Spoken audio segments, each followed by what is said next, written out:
When the Sabbath was over, that is to say, when the time out of time was over, Mary Magdalene and Mary, the mother of James, and Salome bought spices so that they might go and anoint Jesus. And very early on the first day of the week, when the sun had risen, they went to the tomb. They had been saying to one another, "Who will roll away the stone for us from the entrance to the tomb?" When they looked up, they saw that the stone, which was very large, had already been rolled back. And as they entered the tomb, they saw a young man dressed in a white robe sitting on the right side. They were alarmed. The young man said to them, "Do not be alarmed. You are looking for Jesus of Nazareth, who was crucified. He has been raised. He is not here. Look, there's the place where they laid him. Go now. Tell his disciples, tell Peter, that he is going ahead of you to Galilee. There you will see him exactly as he told you." And so the women went out, fled from the tomb, for terror and amazement had seized them. And they said nothing to anyone, for they were afraid. The grass withers and the flower fades, but the word of our God stands forever. The dance of creation is an extraordinary thing, don't you think? From the cosmos to the tiniest little microbes, this dance plays out between different, entities, holons, whatever you want to call it. It's just gorgeous. You know, the year my father was born, we didn't know there was more than one galaxy. 1917 was when we figured out that Andromeda, that little fuzzy spot, that was actually a whole other galaxy. Think of how much we have learned about this incredible creation since then. And just the amazing beauty that it brings. It's when human beings go to work. Darcy has said in Pride and Prejudice that he didn't counteract anything with an awkward taste. That's what I think of when I look at that. You know, whole worlds and creatures go on about their life, they go on their journey without us having any conscious awareness of it. It's an extraordinarily beautiful world. Understand the process of life and death that makes up this creation does mean it's a somewhat dangerous world. Those little fish seem to know that. And it is a brutal world. Don't mean to shock you with this, but it can be brutal. It's a dangerous and it's a brutal world, this world that moves from death into new life, that evolves and goes forward.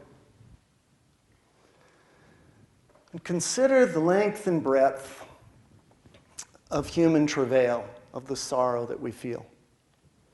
The number of things that go on in the world that simply don't live up to the unity and hope, the gorgeousness of creation.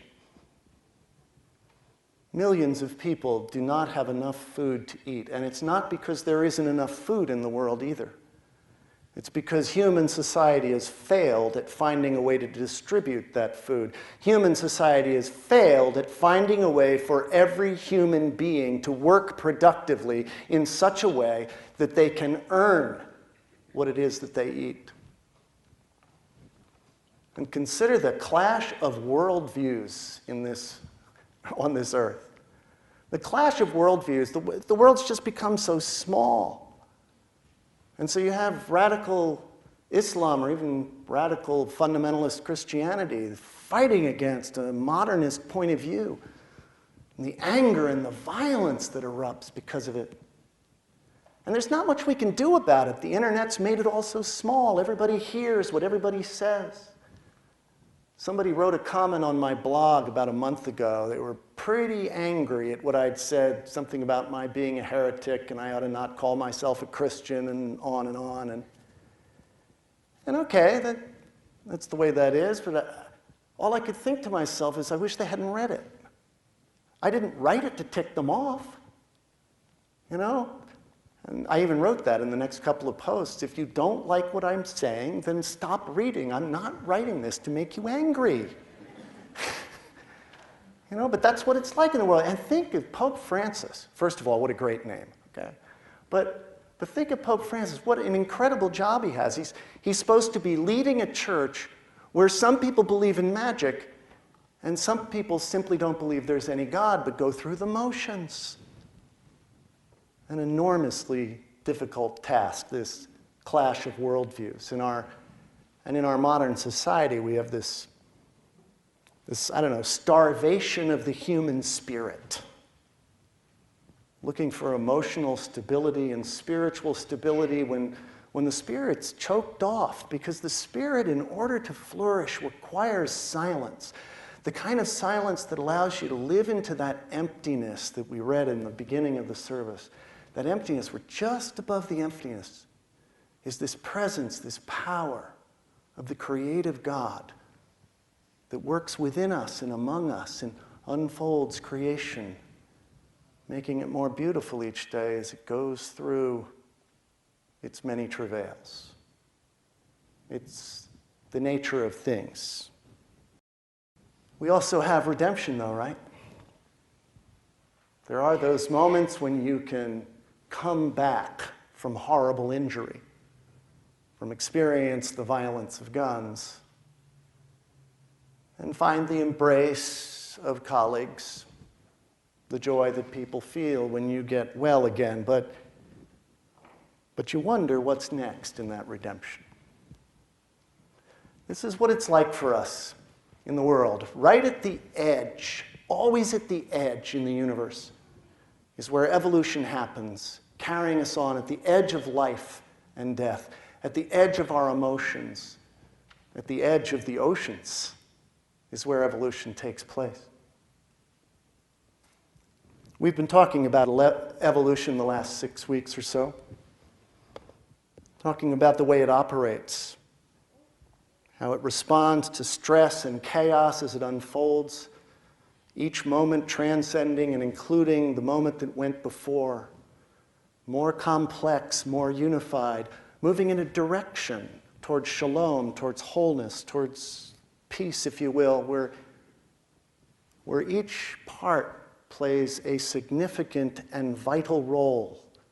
The creation can't be whole without you playing your role. I mean, individuals develop and grow. They develop and grow both internally and externally.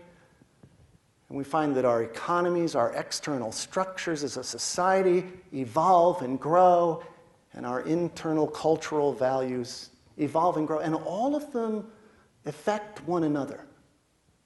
And always at that moment of chaos is when we wait for that word, that creative moment from God that brings about something surprising, fresh, and new that we can't conceive of as we experience the chaos and feel torn down. Do you have those moments? We all do. Maybe not the littlest ones. Not yet. But there are moments when we are called forward out of the chaos to let something new happen. And we can always move backwards and stay in that deadly cycle, do the same thing we've always done. Or we can find a way to move ahead.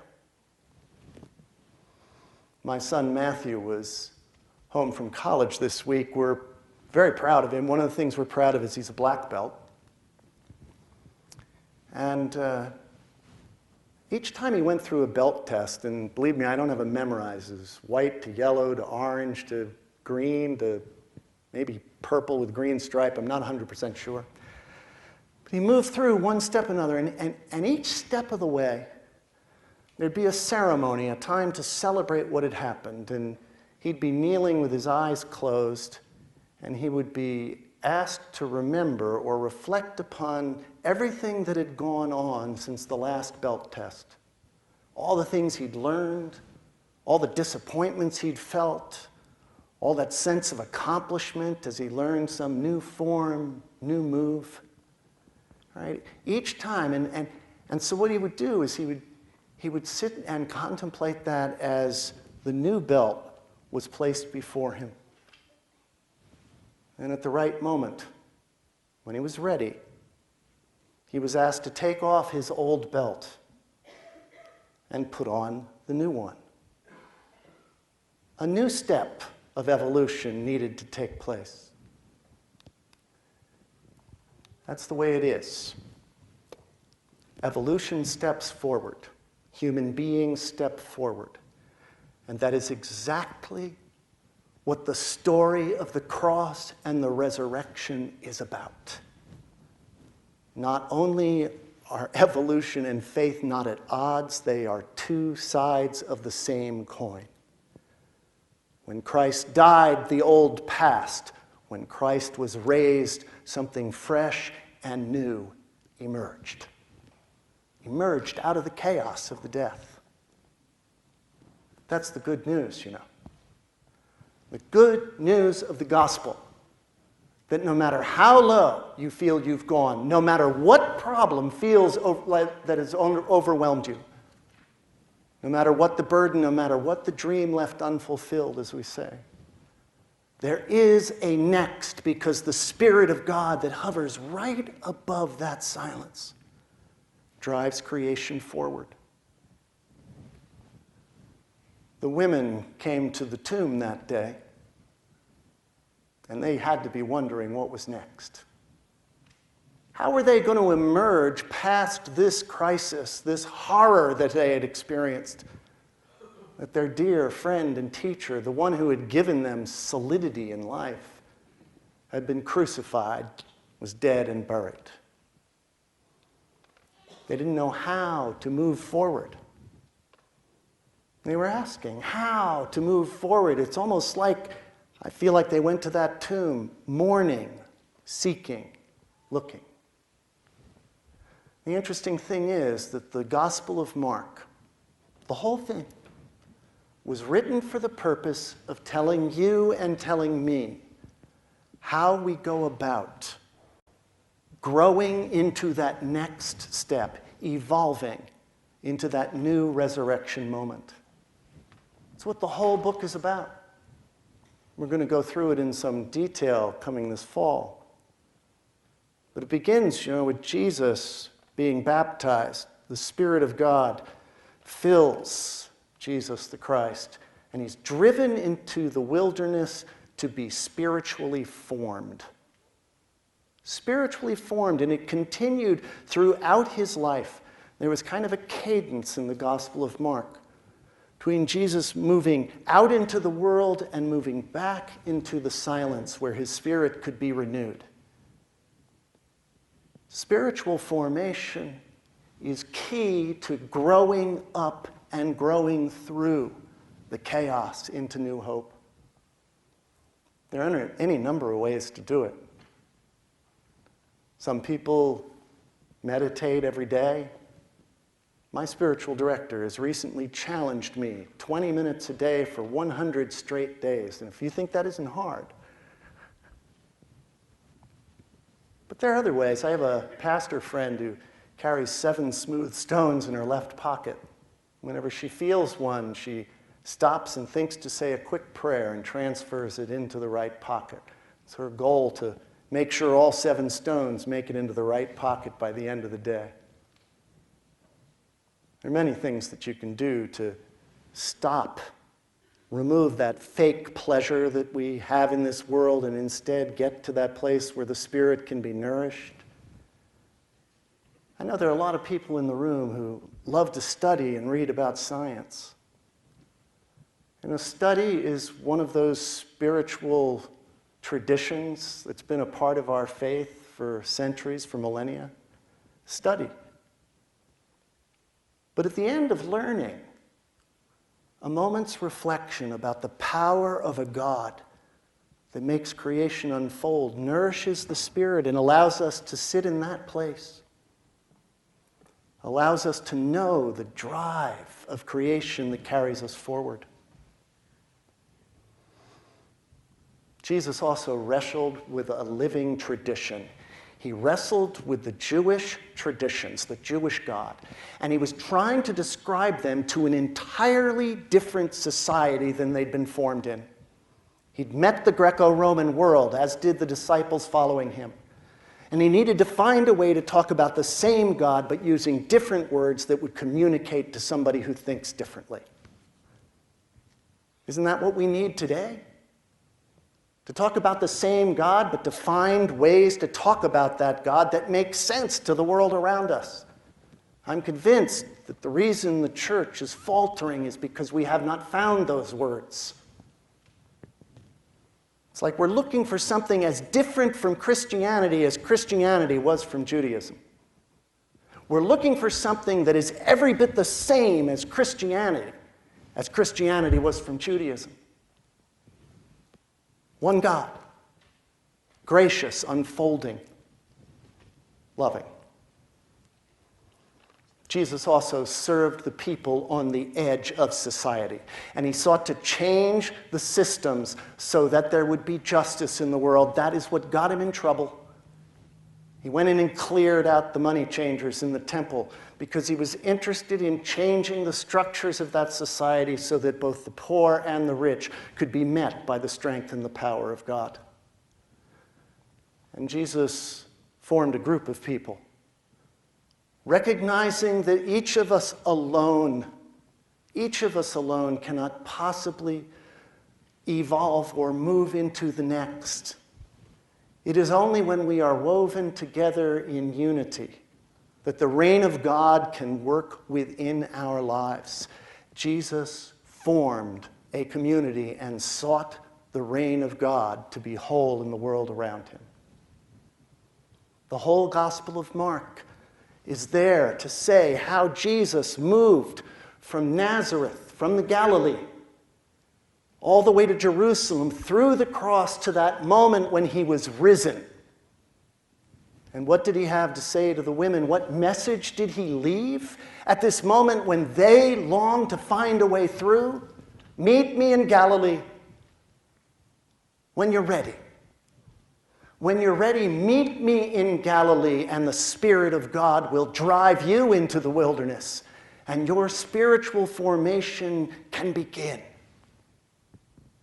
Meet me in Galilee, and you and I can wrestle with a living tradition of the God of love, finding new words that make sense in this age. Meet me in Galilee, he said, and we will serve those at the edge of society. Meet me in Galilee, where you and me, he and she and he, can be woven together in a perfect whole because we can't get it done without you.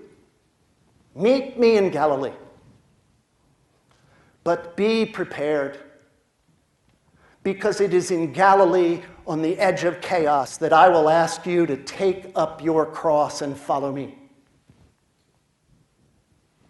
But be very sure, when you take up that cross, when you are willing to take that next step into the chaos and trust in God's power to bring about the next, beauty will emerge from it.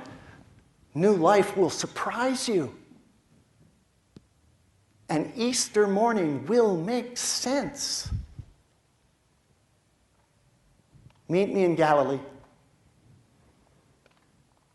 when you're ready. And put on your next belt.